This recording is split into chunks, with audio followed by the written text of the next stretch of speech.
Hey, gang. Hey. Hey, Bob. Hi. Hey, Elliot. Hi. I feel like I'm on the Brady Bunch. I Hey, know it does.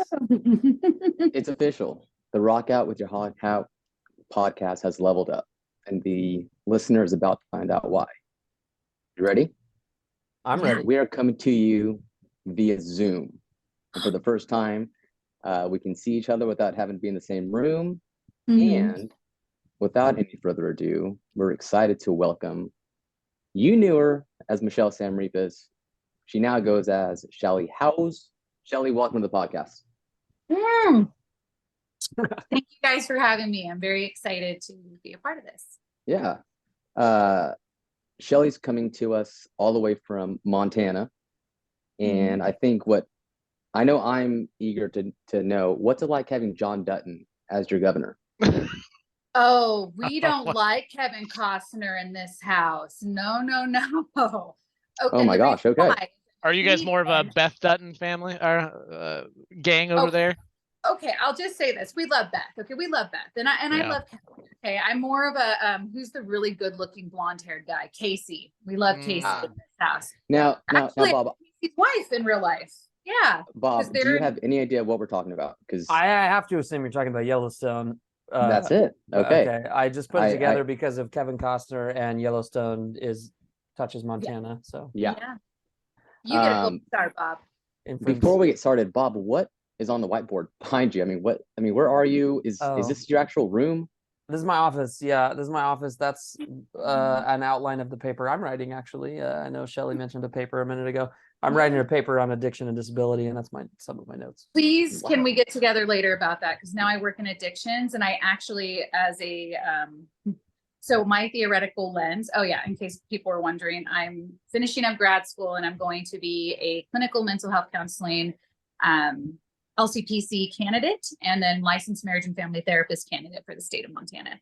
And then also licensed addictions counselor candidate. So I'm going for 3 because I'm just, Wow. it's pretty cocky. Do it. Yeah. Hey, Andrew, we don't have an educator on this time. That's got to make you happy. And I couldn't be more excited. Now, Elliot, I have to ask you, which game were you playing right before you logged on? I knew it. That I is knew- a gaming I- headset if I've I ever knew said you were if gonna. I've I ever knew seen you were one. gonna say something about it, and I was It's prepared. a gamer chair too. It looks like. It is a gamer chair. You know what? I can't- have not had the chance to play video games in a few months, so Hey, you had a choice. I either could have done your headset or your tank top, and I went What are with you the lesser playing? of two evils. when I was able to play, I was playing I don't know, run of the mill stuff, I guess, Call of Duty, Basic, Warzone, whatever the Yeah. kids play. What I a like basic bitch. I like to challenge my kids. I got a lot of teenagers that talk crap, saying that they would roast me, in first person shooters. So I got to let them. Hey, Really quick. So you're playing, okay, so I apologize because I'm not really versed in video games after my first husband. well, you're also not 14, so go ahead. So Elliot, you're telling me that you play online video games with children similar to like Thor? Andrew's got a spit take going. Children, yes, teenagers that are my students that You're you know, students, you're a teacher. yes. What do you teach? World history. Oh my God. Yeah. That was my first major. I love history. Yep, I'm a history major. Yeah. So I have a lot of very cocky teenagers that like to try and roast me in class in front of everybody. So I gotta give them the I'll see you online. I Yeah. gotta give them the gamer tag and let them find out the hard way. Oh, how sweet. Yeah, I no, love it's that you're just, killing your students. Yeah. For- Somebody's got to humble them, So You got to humble them. Those teenagers, they are Yeah. feisty. Our And All right, listeners, so- our listeners might be able to correct me if I'm wrong, but I think if anyone's done any gaming at all, people will know that Elliot's headset is the gaming headset just from the audio.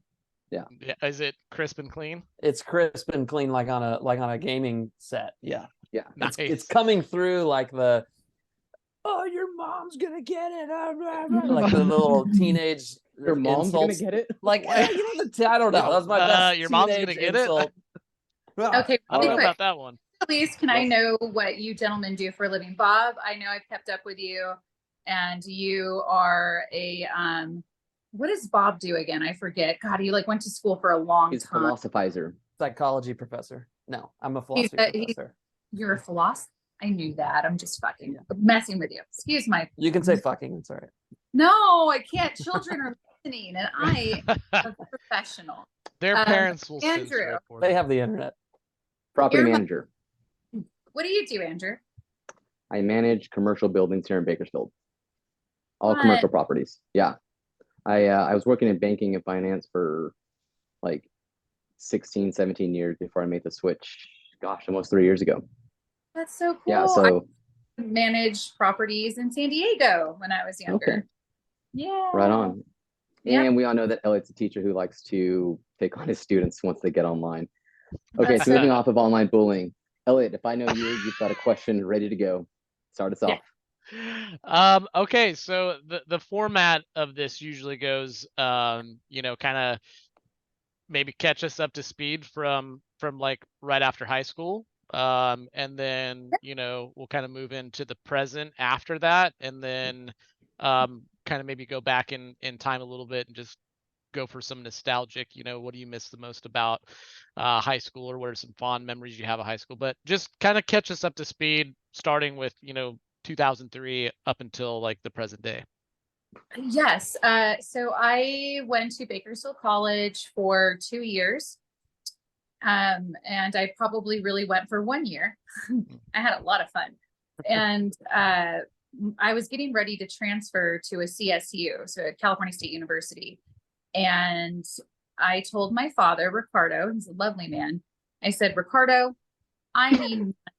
And Ricardo said, get student loans. And I said, absolutely not. I don't want to be in debt, Dad. And so I was like, and he was like, well, I'm not gonna pay. Oh, because I wanted to go to Chico State. That was it. And Ricardo was smart. He knew. He was like, she's gonna go there and she's gonna party and she's gonna do. I mean, I didn't have the greatest GPA.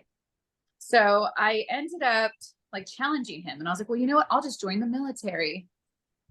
And he was like, you would never do that. So then I was leaving BC and I just got done with like a Psych 101 class and I loved it so much. And then I was like, you know what? I'm going to take a pause. I'm going to join the military. And so I ended up joining the Navy in 2000 and well, I want to say 2006. I did take a year since we graduated in 2003. I did take about, I want to say like half a year off. My brother had passed away my senior year of high school.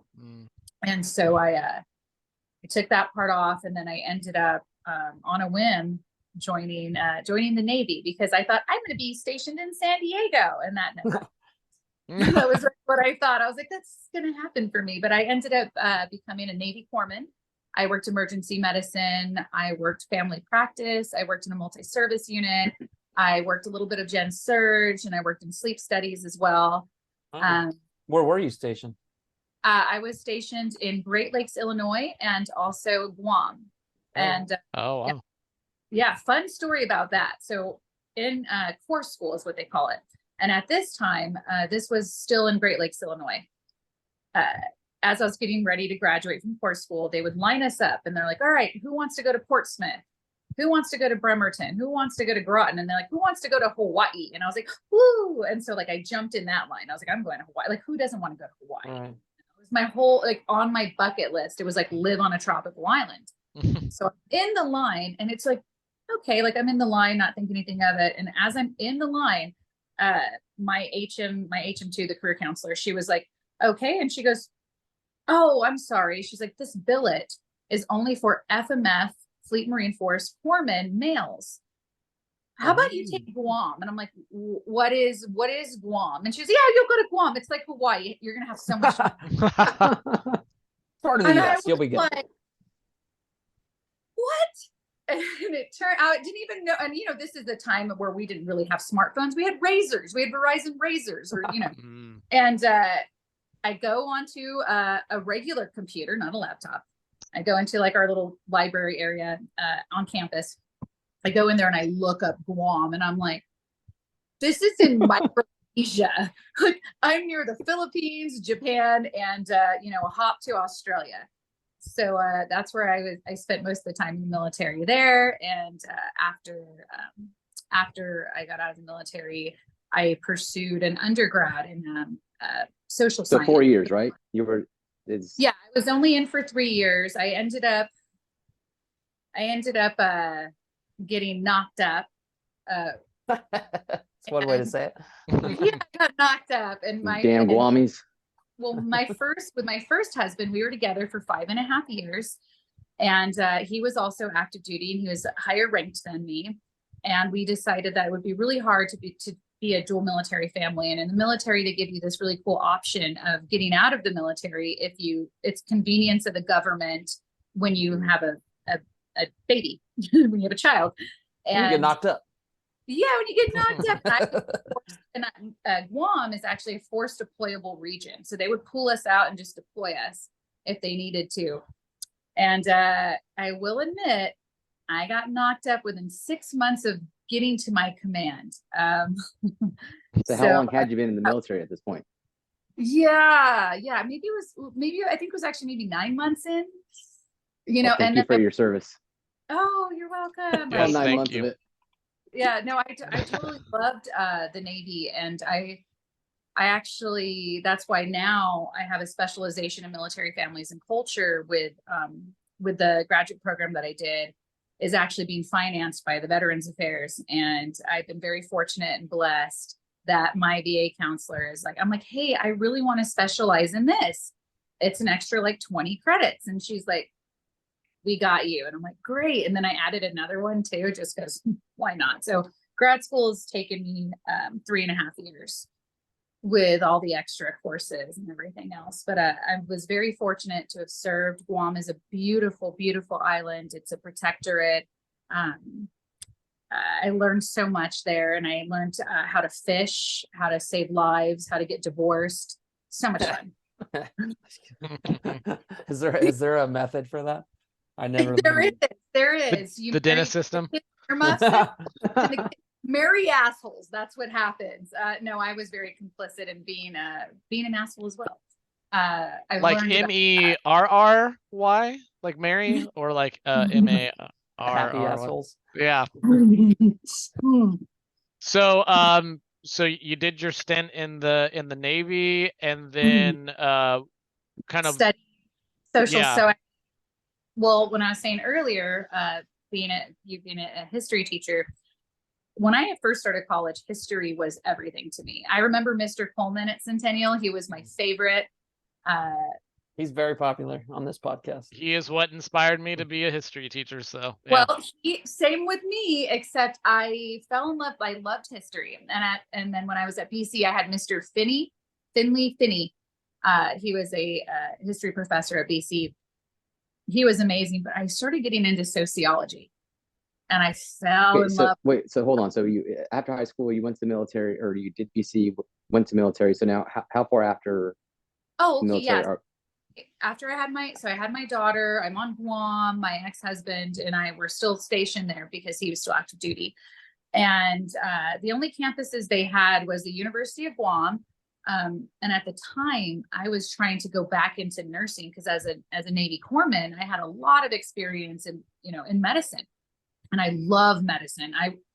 That's like my second love. Like I love doing procedures. I'm like, oh yeah, like I got to do like pap smears and sutures, and I worked emergency medicine, so a lot of thumping on chests and all the crazy high octane stuff of the emergency room. So I started at the university. It's the University of Maryland. At the time, it was called University of Maryland University College, because University of Guam did not have accreditation at the time. So I was like, oh, I gotta go to this campus. And so I ended up driving from one part of the island, from the southern part of the island, from the Navy base, from Pomnav Mar, it's a big Navy base, all the way to the end of the island at Anderson Air Force Base, where they had college classes. And so I was in I was in class with a lot of Air Force men. Is there a rift between Navy and Air Force? Well, I mean, the Navy, we are better looking, a little bit smarter. So yes. You've I got mean, Maverick, you've got, Rooster. Yeah, I'd say so. It's they're what inspired this mustache. I will say this though, like Air Force is awesome. I actually worked with Air Force medics as well on the island. So it was really cool. And I got to go to college at University of Maryland University College. And now it's called like UMUG. I don't know. They changed it to like a global campus. But it was really awesome that on our military bases, they offered education and higher education. And so I started chipping away at my undergraduate degree, which was in social science with a minor of psychology with an emphasis in business management because I didn't know. So it sounds like no matter what's been going on, school was always very important to you, and you always found a way to come back to it. So love school. I love so school. you knew that you were gonna, keep doing that, get your degrees. I'm a lifelong learner. Absolutely. I love the field that I'm in right now. I already have like 3 different courses that I'm taking just for continuing education credits to keep up licenses that I just applied for. So yeah, and then I'm pursuing a PhD in counselor education and supervision with an emphasis in marriage and family and couples counseling. So I'm gonna most people in PhD programs love school. I love school. a lot of students that go into grad school end up hating school, but you don't get into grad school if you don't like really love school. I think most of the time. I love school. I'm a lifelong learner. I love it. I'm one of the I'll watch the great courses, I get excited. I'll get the 7-day trial and then I'm like, no, Shelly, we have the things. I keep telling myself to pay for some of those. They're so awesome. Ironically, I'm not the biggest fan of school. I really had to until I got to. Well, all right. But I mean, once I got to my something about shoes fitting or. I'm just saying, once you get to like your area of interest, then it becomes. But man, I really had to grit through my teeth to get like the gen ed stuff out of the way. Gen ed's rough. Yeah. Actually, that part of college, I was like, oh, what's this statistics? I'm like, you like the suicide. Let me tell you, statistics really earmuffs. Hey, Andrew, when you went to college, did you study how to grow a mustache? Because looks like you missed that class. Wait, I missed that. Who has? I mean, both of you guys have a mustache. Andrew's trying to grow a mustache, and it's a valiant effort. I must say. I've been clean shaven forever, but this I think summer it's just about like maybe a month or 2 away from actually being somewhat masculine. Right now, it just looks like a. It looks wonderful, Andrew, and well, thank you. I'm a very positive, almost therapist. I'm saying this as somebody who was your former friend of yours, and now I would say a good acquaintance. Salute. So Shelly, like I try to do with our guests when we have them on the podcast, I try to do my own research. I'm not on the Instagrams, I'm not on the TikToks, but I did Google your name and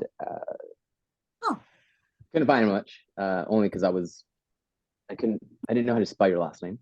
But my wife actually helped me. I called her in and she showed me your Instagram page, which is private. But I do have here what I could see. It says almost therapist, Chingona, writer, creator. Chingona. Nice accent. Killed the accent on that. Podcaster, performer. Yeah. I want to hear about the podcasting part of it. What do you do? I was gonna swear you were gonna say the Chingona part. Well, that too, So I right now we're in hiatus for the podcast. It's basically all about my sex life. And it's called the Almost Therapy Podcast. And my lovely host, Aubrey Juden. We discuss living here. And but I also try to incorporate a mental health emphasis, but at the same time, I let listeners know, hey, I'm not licensed yet, and this is only for entertainment. And it goes mostly into some pretty adult themes. And for me, it's a lot of fun. I am a very sex positive therapist. I'm actually going to earn my my certification in sex therapy as well. I'm actually a part of the ACA's sexual wellness and sexology a branch of it. So we have the American Counseling Association, we have the sexology, and then I'm also part of the international counselors for marriage and couples counseling, and all these things. They're but yeah, so I podcast, and I'm a comedian, and I'm also a burlesque dancer, and I also act, and I do improv, and I produce shows here in Missoula, and usually they're charitable. So I try to do at least 10% of the ticket proceeds to a charity of my choosing, or my co-creator, co-producers. But and I write comedy too. So I'm into the arts. And I love it was actually Bob who mentioned a couple weeks ago that you're a stand-up, which blew my mind. I'm so excited to hear more about that. At what point in all this did you Navy, mother, going back to school, and then, oh yeah, I'm a stand-up now? How did all that come to be? Yeah, so Comic is the term, I think, not stand-up. Stand-up, not stand-up? Yeah, no, that's great. You can say stand-up. Yeah, stand-up or stand-up comedian, comic, any of those work. To me, they're just interchangeable. Because I've been listening to a lot of Pete Holmes lately, and I'm getting the lingo. Okay, well, no, so for me, I'm a very versatile. That's Bob's Easter egg. I don't stick to stand-up. I write sketch comedy. I improv. I act. So for me, I just put out performer versus just comedian or stand-up comedian, because I'm a performer, and that's just what I do for fun. It's my self-care, actually. No, I discovered comedy actually with Jeremy Smart. I don't know if you guys remember Jay Bird. Yes, absolutely. I used to call better for him. And Ferguson. You guys remember Jesse Ferguson? Oh yeah. Yeah. So I moved back to Fessy Jurgensen for the Instagram users. Yeah. He's great. They're just wonderful humans. So this was back in 2019 when I left my husband the first time. So myself and my sons, my young boys, they're 14 months apart. They're not so young now. I have a going into first grade and going into third grade, but they're 14 months apart. But I brought my boys, and we had some we separated, so I moved back to Bakersfield, and that's when I decided to pursue a master's. What year is it? Where are we in all this? 2019. We're at the end of 2019. And okay, so I had a really good looking boyfriend at this time. His name is Justin from Idaho. He's a Navy SEAL sniper that I had met, and we had been off and on through the years. But well, this is the first on part, because we had broken up when I went and got orders to Guam.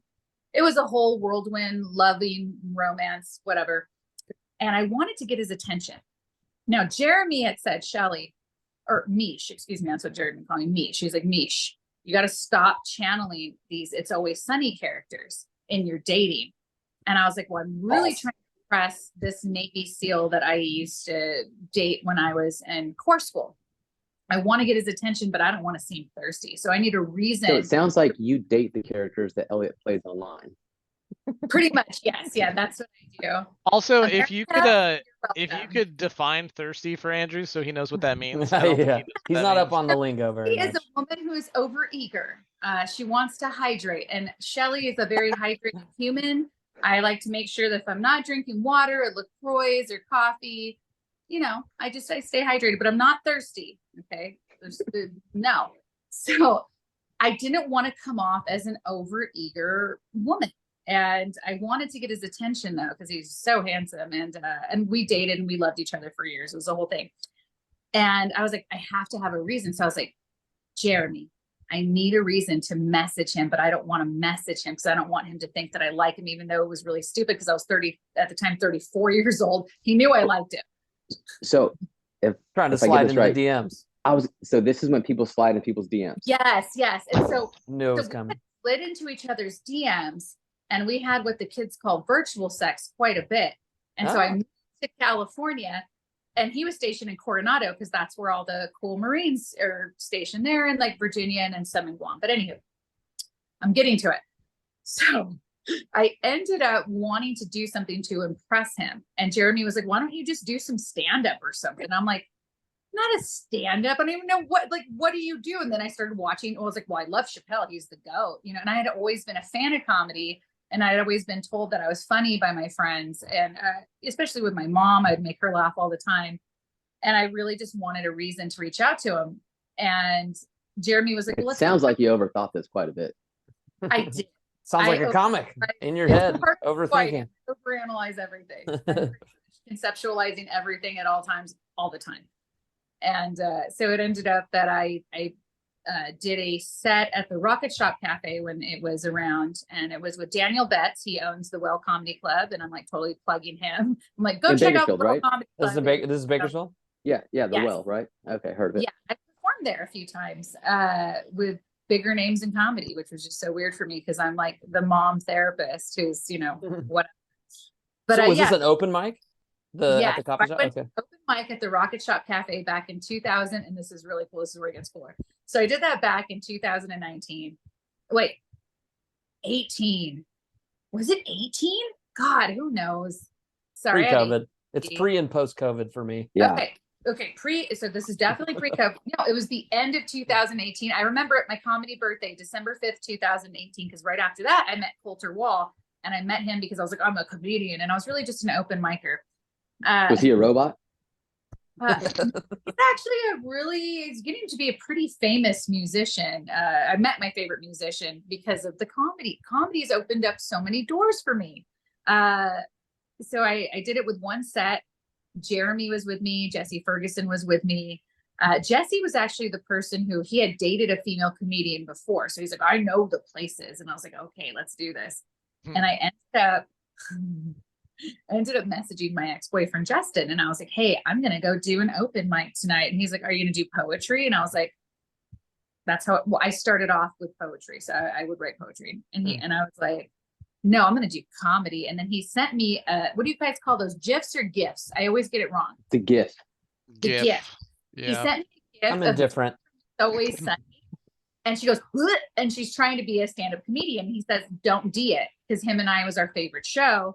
Sweet D just blows it. Yeah. I love it. Don't D it. That's all Those he are so said. funny. And so I ended up killing that set. It was really funny. I'll never forget that feeling of euphoria that you get when people are laughing at your jokes. It was amazing. Had you written, or were you like improvising, like kind of just going up, like, or had you like thought about topics? Like, how did your first set go? Okay. I'm neurodivergent. I have ADHD, and so the way that my brain works is I will put phrases, like little phrases, and then I'll riff from the phrase. Off of that? Okay. I'll riff. So give me an example. What's a phrase? What's one phrase? Usually it's a few words put together. I'll think of jokes. So I have the horny Nat Geo joke that I'm doing tonight, and so when I think horny Nat Geo, I think of Yellowstone, and it's actually on Disney Plus, which is wild, and it goes into this whole joke where I just remember Yellowstone is on Disney Plus. Yellowstone, the documentary, and it's about bighorn sheep. Yeah, so it's a joke about that because now I've cleaned up my comedy. So if I'm joking about sex, for example, I'm not joking about my personal life anymore. I'm joking about animals and narrators on TV and things like that. It's very sultry. So if you guys ever want to watch a documentary that is pretty hot and heavy, I would watch the 2015 banger on Nat Geo on the Disney Plus called Yellowstone. Okay, the banger. It's a banger. Yeah, it is very spicy. I will say It doesn't have David Attenborough, does it? Of course, Bob would know something that obscure. Yes, Bob, I guess. Apparently, I don't know. I mean, he is kind of the authoritative figure in He's the narrating documentaries. He's the yeah, I thought Morgan Freeman did all that stuff. Bro. he's more space. Kind of gal. Yeah. But Well, no, I know but space. You go to Morgan Freeman. I mean, apparently Andrew doesn't watch very many documentaries, oh, unless the not on Last animals. Dance. I watched the Nat Geo. Okay, I watched it. No, I love documentaries. I'm not gonna dumb myself down. I love documentaries. I'm a big nerd for that kind of stuff. Same. Love Our Planet 2 is out, just FYI. Which one? Our Planet 2, Oh, second season, banger. which is narrated by David Attenborough. Okay, well, you know what? Is he Richard Attenborough's son or brother?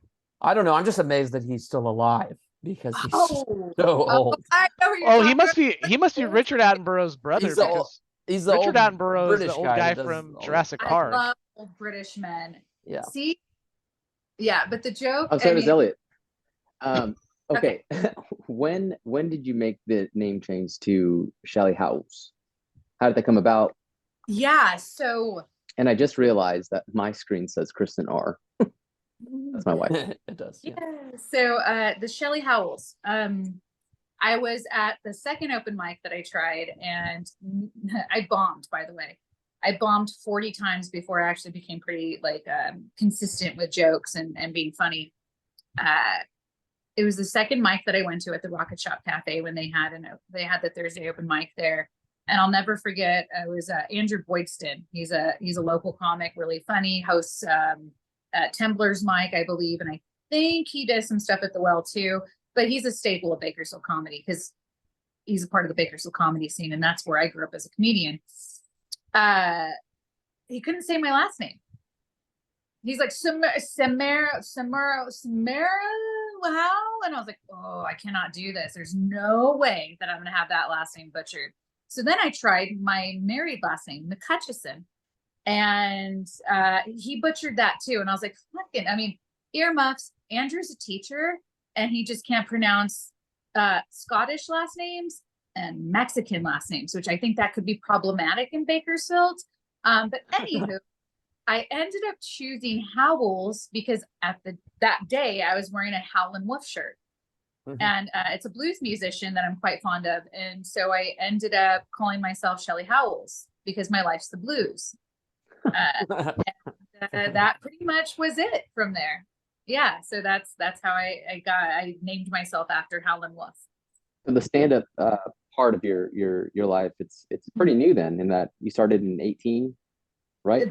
And technically, really, I would say 2019, and I did the COVID break. I was a stay-at-home mama, and at the time, my ex-husband was active duty Navy. He was a survival.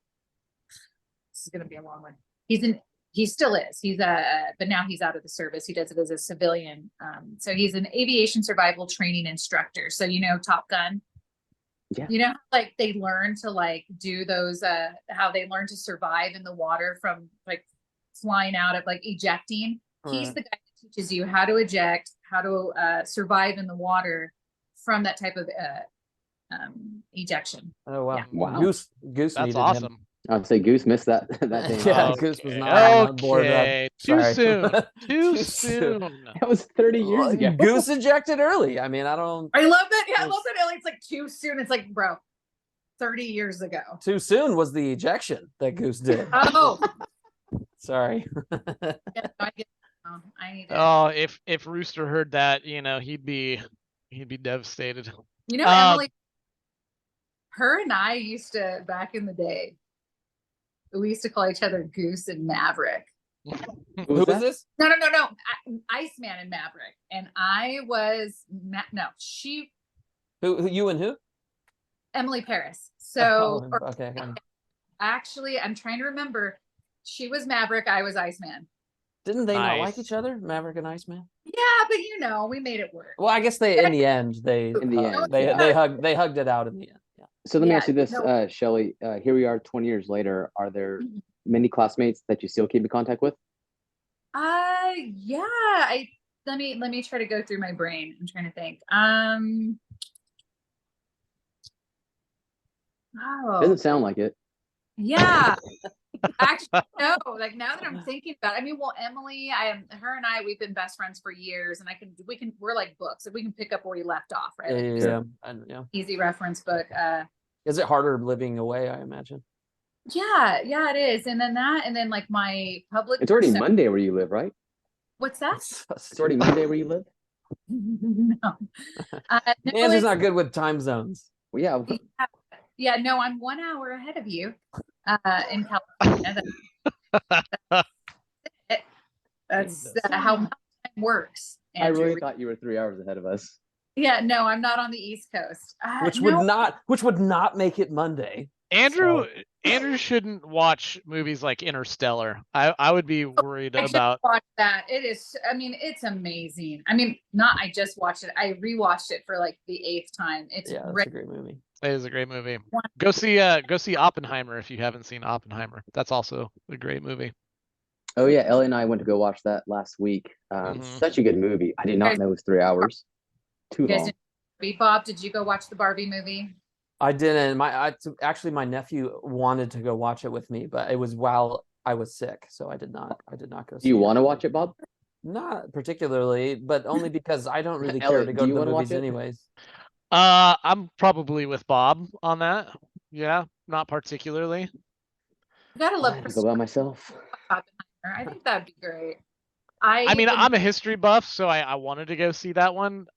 Barbie Mhm. doesn't really, do it for me. So You're not That's into the history. history of She's been American around for like classic 60, toys. 70 years, right? I mean, if it was a movie about the history of Barbie, that would probably be pretty interesting. But Barbies. yeah, I didn't really play with them growing up. I didn't know anybody that played with them growing up, so it's not there for me. All the Disney princesses. So I have all the Disney Barbie princesses, and they're in their boxes, never opened. Oh wow. And, Andrew's like that with Beanie Babies, right? have them all. Yeah, I think they're. I want to say they're 16 years old. Most of That's the gotta ones. be worth money, I would guess. Oh, I'm gonna save them forever. They're never getting there, and it's more sentimental. So I had purchased them for my daughter, and my daughter, I tried to show her Barbie, and she was like, "Earmuffs, children, bad word." She was like, "I'll say F off instead." She's like, "No, F off, mom. I want to play with like Spider-Man and She's 4, is that correct?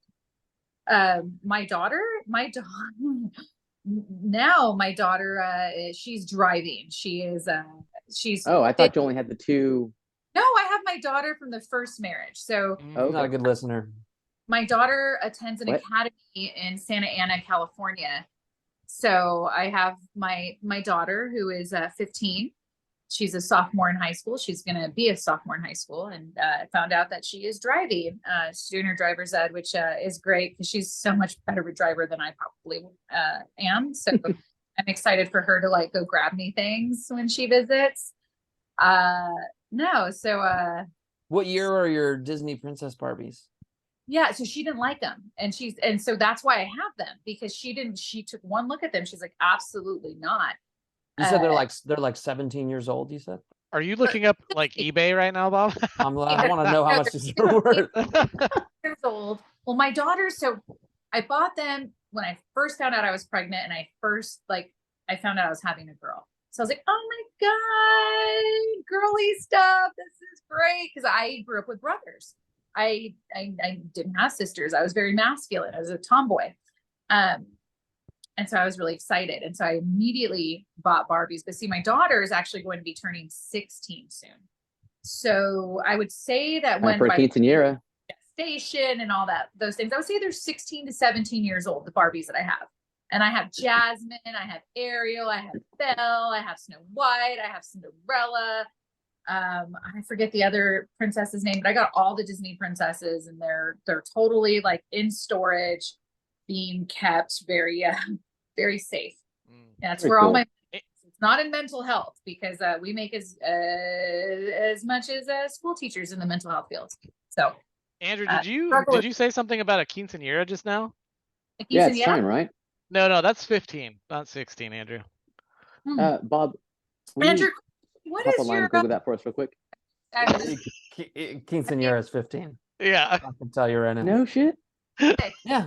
Andrew's learning a lot in this podcast. Andrew, quick question though, if you don't mind answering this question. What's your ethnicity? I'm a Chicana. I'm a Chingona. He's definitely not Mexican. What is yours though? I'm just curious. Any like Latino or anything, or like 10,000%, I guess. He's Mexican. Yeah. What generation? Yeah. You got to think generation. The whitewashed version. Well, yeah. I'm a first and second generation. Yeah, because I had moved from Wasco. My parents were migrant farm workers. Okay. That's why se puede. So yeah, go ahead. My wife is from Wasco. She went to Wasco High, and her family's very heavily involved in the community over there. Oh my goodness. My Tia Suki is too, and my Theo. They're actually pastors at a very. Sorry, you're what? Oh, my uncle and aunt are, they're a big part of Wasco, the community of Wasco. My aunt Suki and my uncle Johnny Martinez. He's the pastor of one of the biggest churches there, the big church there, actually. Yeah. Okay. Yeah. Yeah. I grew up in Wasco till I was 11, and then my father moved us to Rosedale. And yeah, so I grew up in a very, very Mexican community, and they would call me La Güerita, which means the white girl. But my brother, my eldest brother was very dark, and my middle brother, he's like me. He's in between. Actually, he's lighter than me, like greenish eyes. No, I'm like extra dark. I was at Bass Lake all weekend. I got home like an hour and a half ago, and my face is burnt. I was there 2 weeks ago, and I did everything a person our age should not do. I jumped off of an 18-foot rock. Was it fun? Tubed. Oh, it was awesome. I wake surfed. Wakeboarding. But no more wakeboarding for me. Wake surfing. But yeah, I just got back, and I'm tired, and I couldn't wait to hop on Zoom with you. But I do have a question for you. So this all started, this whole concept of our reunion. Ellie and I went for drinks, and then the next day I went to lunch with Bob, and we decided to put this all together pretty quickly. Had you been interested in the reunion? Were you at the 10-year? How'd you find out about our 20th reunion? We have a 10-year? Yeah, we did. I didn't go either. Yeah, it wasn't the I mean, it was fun. I wouldn't say it was. I did not live here. That's my excuse. Yeah, I think a lot of people. I had an awesome time. Yeah, I think a lot of people lived out of the area at that time, but it probably wasn't the turnout I was hoping for. But it was still fun. I think it was great. But yeah. No, I honestly just believe in community, and I reflect back to my time at Centennial, and Thich Nhat Hanh, he's a Buddhist monk, a Zen Buddhist monk, but he's really big into mindfulness. And so as a clinician, future clinician, because almost there, just got to wait for the state. Bob all excited right now, saying things like Buddhist and monk and mindfulness. Mindfulness, right? And so hindsight, Thich Nhat Hanh teaches, will set you free. And so when I think about my high school experience, my freshman year, it was wonderful. I was a varsity track runner. I had so much fun on the team. I had made so many friends, and it was great. And then my high school experience was, it was hard and it was sad. My brother was terminally ill, and that's not what you tell your friends. My brother's very sick and he's dying. And it was really hard for me. High school was hard, but at the same time, when I think about the friendships and I think about how much fun that I had during that experience, or as much fun as I could have, I look back at it, and it was definitely like, to be that young girl again. It's just so sweet. And I think about that. And what do you think of the podcast so far? I love the podcast. And I think the only person I truly kind of talk to is Bob. Oh, really? Yeah. Follow my sandbagger. I didn't know that. I like to keep lines open. Bob, his thing says philosopher, and I'm an existentialist, and I'm an existential psychotherapist. And so I love philosophy. So that immediately caught my eye. And then Bob has just always been cool. Yeah, even after high school, we still stayed connected a little bit. Yeah. You're giving him too much credit, Shelly. Bring it. I can use it. So thanks for telling us all the story and going through your journey through the military and finding comedy and personal stuff. And it's super interesting to hear. And we love hearing what people have gone through, where they've come to. So then I think you got us about up to COVID.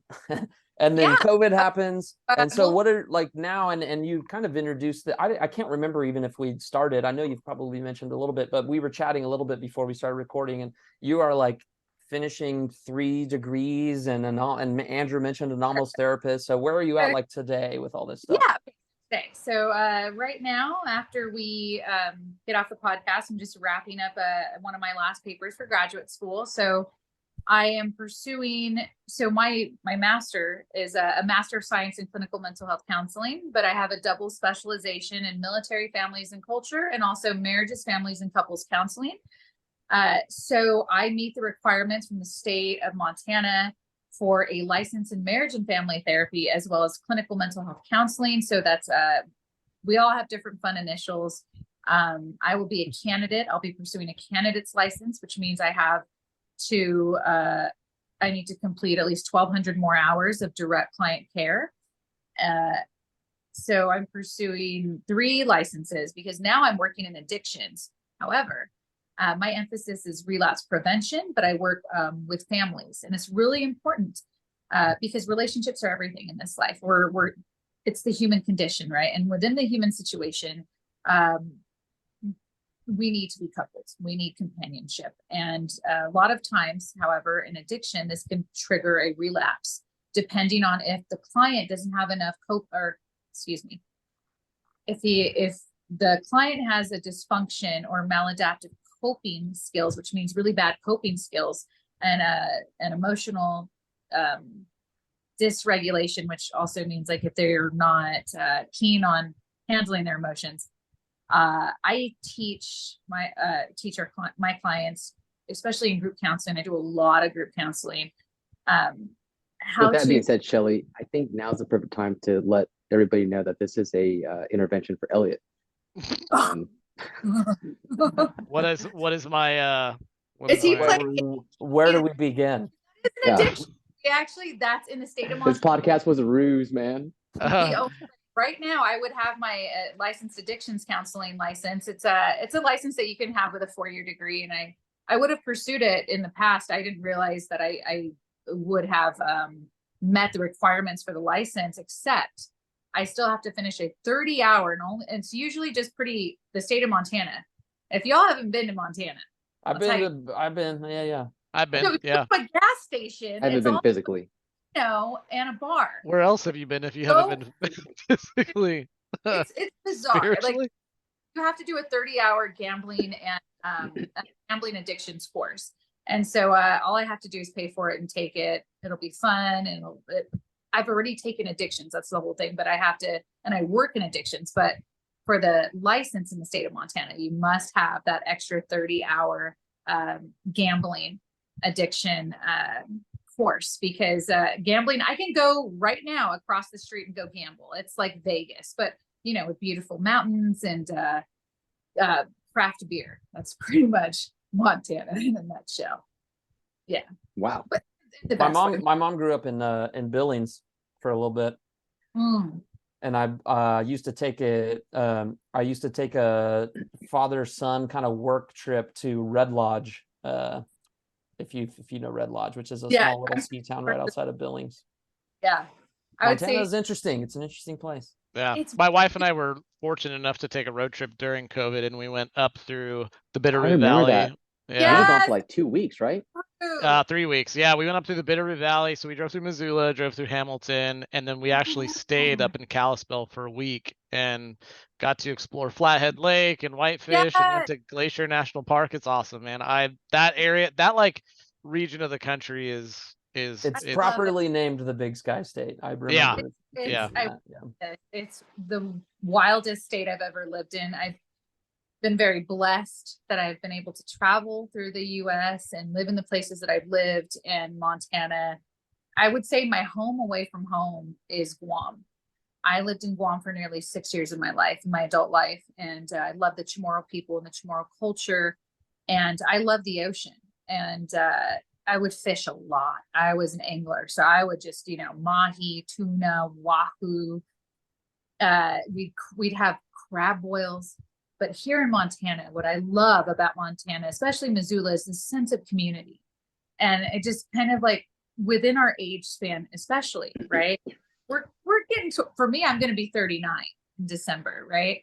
You get to this point in your life, in your stage of development, to where you want to give back. And now that, I'm going through this education and I love my community, the only thing I really truly want to do now is give back and explore. Right. And I think it's like one of the most beautiful things that you can do. And if I get to give back and explore, I'm doing it in Montana. I'm like, this is so cool. That's dope. Yeah, it's very, a beautiful very cool. state. I love the river. I love the big sky. I love the culture. I'm a very Western kind of gal. My mother's family from Mexico, and my father's family as well. They're more like vaqueros, so cowboys. And so I grew up, with my grandfathers wearing big cowboy hats and big buckles. And my mother, she grew up, in Mexico on a ranch. We have a ranch called it's a little village in Nuevo Leon called Martinitos. That's where my family came from. It's a town of Martinez's. And I've always loved the Western culture, and even if I was down south, it was still this connection, right? This beautiful connection between the Mexican cowboy and the American cowboy. And I love being an American, being a first to second generation. Dang, ye freaking ha. I love it. So that's, yeah, go ahead. I'm sorry. I'll go. No, you're good. We're kind of drawn near the time, the allotted time that we have. So what I was thinking is this would be a good segue into Do you have a game? Do you have a quiz? I have, it's not a quiz. So I thought what we would do tonight is just have a draft for our fantasy footballers out there or any other fantasy sports. Have a draft. So we each get 3 picks. And it kind of works in a snake type draft. So we can go, bottom right corner, which is Bob on my screen, goes first. He drafts one thing from this list that I'll mention, and then we can go clockwise from there. Last person gets to draft 2, and then it goes back again the reverse way until we each draft, I would say, 3 things. And I think tonight's list, we can mix a little bit of nostalgia from high school in with our draft. And I was thinking the draft would be favorite places to hang out when you were in high school, without being, super specific, like, naming someone's house, but maybe just like, you had mentioned earlier, I think before the podcast, like there were some McDonald's that some people like to hang out at. So and once something gets taken off the list, it belongs to that person, and nobody else can draft that. So you'll have to think of something else to draft in its place. Okay. I'm good. I got things brewing in my head. Okay. So Bob, we'll start off with you, then we'll go Bob, Andrew, and then we'll go Shelly, and then we'll go me, and then we'll go me, Shelly, Andrew, back to Bob, and then I think we go around one more time. Okay, so it's favorite places to hang out in favorite place to hang out, and I start. Yeah, in high school, yeah. I do have one actually that kind of came to me quickly. I'll say River Lakes pool. The River Lakes. Dang it, that was pool, such that, like, a good little one. Community. The spas. Yeah. Like, so I mean, I think that housing is called River Lakes, like right next to the golf course. Yeah. It was where like Chad Turner and a bunch of people. He's the first person. That's where we saw Chad Turner do the. Oh my God, how is Chad doing? I'm all excited. Jesse lived in there, but we used to go to those the pool because a couple people lived in there, so we could like, quote unquote, legally go and swim and hang out. But what we would also do is go after hours sometimes. Some of us who didn't live there hop the fence, get in the spa, got kicked out by the security guards a couple times. But the one story I'll tell, which is a very quick story, I know we're running out of time, but one time we were swimming in there legally during the day with people that live there. And I don't know if you remember that pool in the shallow, like the shallow was like a beach kind of. Are you going to talk about Chad Turner doing the Baywatch? Chad Turner, he was trying to run like into because, it was like one of those things where it just gradually went in. Was he trying to walk on water? But no. It was like one of those kind of beach entry pools. But at the top of that, it had like a grate so that the water wouldn't go all the way up. And he was running and slipped, and his knee caught that grate, and it like cheese grated his knee. It was bad. It was gross. He was trying to do a slow motion like reenactment of Baywatch. He ate it, and his knee was like just like these slices in it from the. Anyway, so I won't get sorry. That was a little grotesque. Okay. Dang, but aside from that story, that it was so fun hanging out at River Lakes. That's a good that is a good pick. Yep. That's a really good pick. All right, Andrew, you're up. Honestly, the first thing that came to mind was your house, Elliot. Your dad was nice enough to let us hang out there before football games, after football games. Just a great time. You you had a a computer. I don't know if it was in your room or just like the office room, but that's the first time when maybe when like uploading videos and just seeing funny things online was. I remember that same Napster, downloading music on Napster and burning CDs.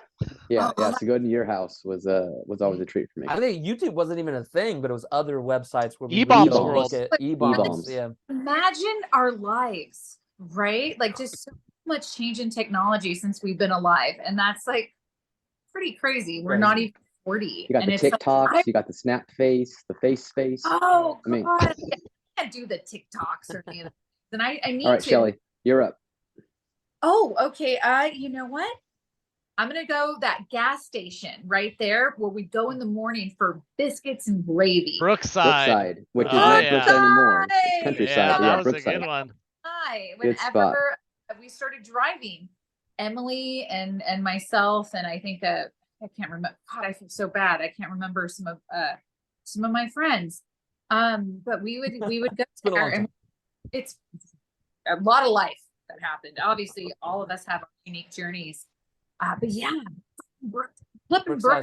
Excuse me. Brookside had the bomb. They had the bomb. Got me in a smug. Very good biscuits and gravy. Yep. And if you're from Bakersfield, y'all need to have some biscuits and gravy. That's right. Yeah. That's a good one. That's a great one. No, I definitely remember doing that. I'm gonna just go with the good old fashioned Centennial Quad at lunch. Fair. That's fair. Okay. Yeah. Okay.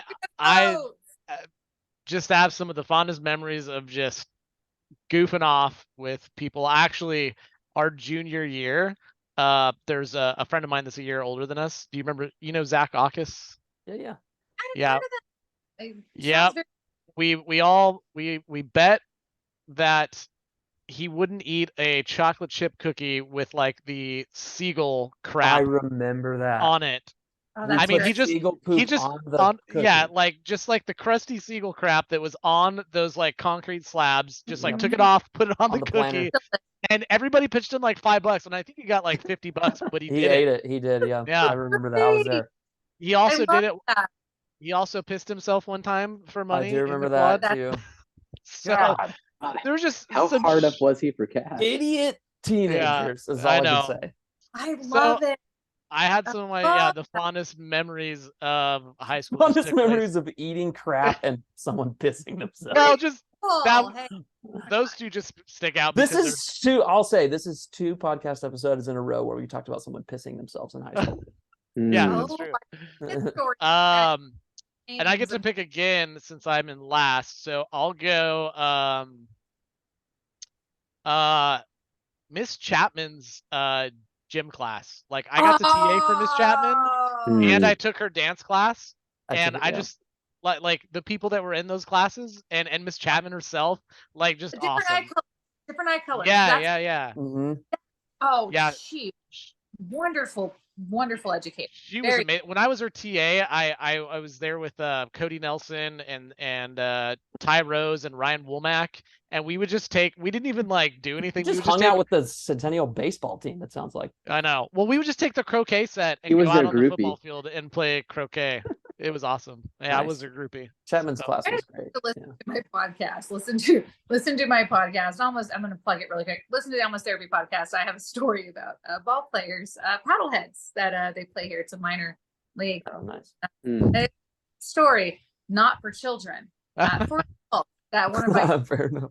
Through a median. All right, it's back to you, Shelly. Where's your what's your next draft spot? Oh. Can I say someone's house without saying who their house is? I already said Elliot's house. Yeah. Yeah. Okay, I'll shoot for this. I think it would be it's actually 8th grade going into freshman years when I met all of the it was like the Fruitvale people. Hey. The Fruitvale Junior High. Oh, there you go. Okay, so Tyson Elliot Davis. is raising the roof. I'll throw Tyson Davis. Don't do that. I gotta represent my Fruitvale peeps. Sorry, that's what we did over there. You know, I was only from Rosedale Middle, because of the boundary. I should have went to Liberty. It would have been a different experience. But yeah, I'm gonna go Tyson Davis's house. There was a lot of great times. Oh yeah. The first time I had any type of intimate experience with a male, I'm not gonna say names. We've talked about him on the podcast earlier while shouting him out. Thank you, Mister, for the good time. In the closet at Tyson Davis. 7 minutes in heaven. A lot of exploring, but not In the Jeremy. bottle. Never. Jeremy and we've been very, actually, I love Jeremy. I miss him. I love the Smart family, but definitely not Jeremy. And that's how I met Jeremy. He was a fruit seller too. Mm-hmm. Yeah, He was.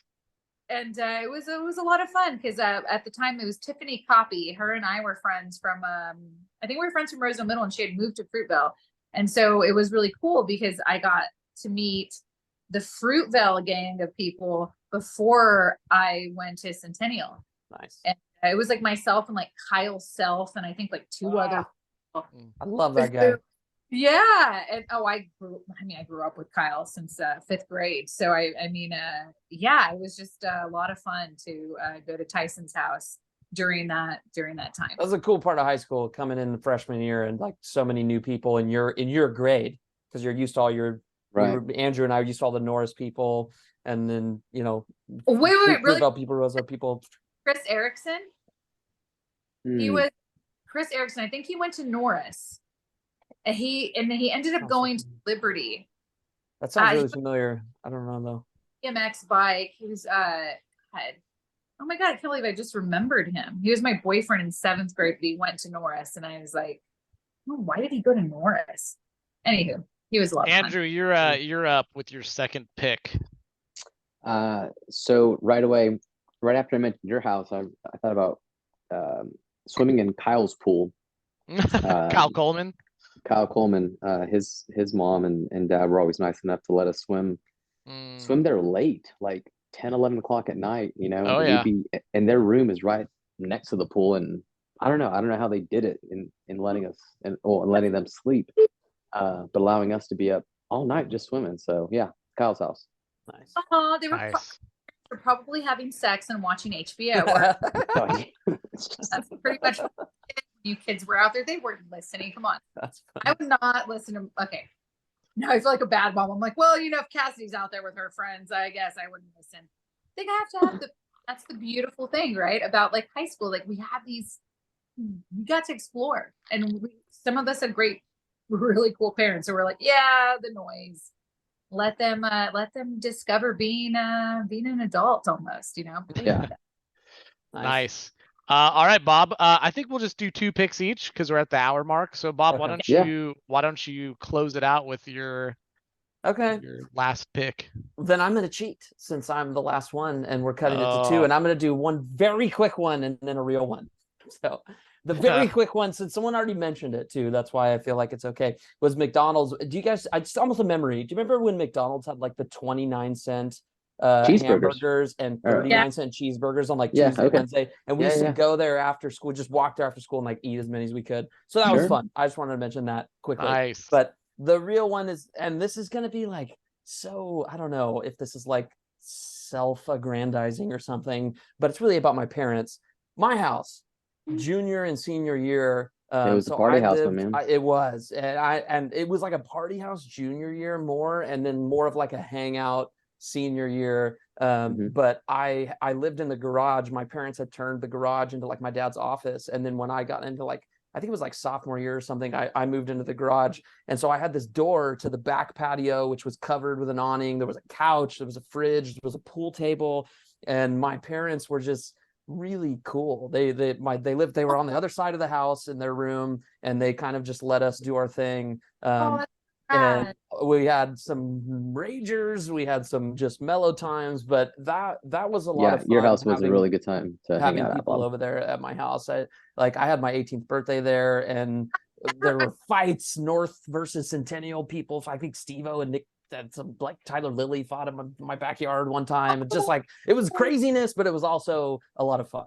So that was Aww. Yeah, good times. Yeah. Nice. And shout out to Sue Kelly for letting all that shit go down. Sue Kelly is a saint. She's an angel. And to Matt Kelly for coming out and drinking some of his homemade whiskey with us every now and then. Yeah. That's some Montana stuff. That's what they do. Well, Shelly, I think I speak for Bob and Andrew when I say it's been an absolute pleasure having you on and just getting to catch Yes. up. And I know our viewers / listeners are going to Oh, well, actually, we will enjoy. have viewers this time around. Yeah, that's why I said they viewers can see / it. listeners, Andrew. Dude, yell at me again, see what happens, dude. So I think that they're going to be in for a treat when they get to hear about your experiences and just where you've been the last 20 years. And I can say I look forward to you being able to hopefully make it out for the 20 year. I'm gonna look at the date again because my ADHD doesn't allow me to remember dates unless I put them in my calendar. I will be at the reunion, and I'm actually probably going to be performing at the Well. I'm pretty sure, if not Tumblr. So I'm doing like a little mini tour in California, comedy wise, and going through different comedy scenes. It's really neat. So I think I'm going to start in Bakersfield and go up to the Bay Area. But I will definitely be at the reunion. November 11th, just FYI. Is the perfect. But great. So November 11th, I will be there. Thank you guys for having me. It's been so much fun and it's so good to see you guys. Bob, I know I've kept in touch with you, so I follow your Instagram. Elliot, it's been wonderful to know that you're an educator and you're doing it. And that's so rad. And Andrew, keep it up. I'm just a pretty face. That's all I am. That's okay. Finance savvy, but keep having fun and enjoying your life and going to awesome places like Bass Lake.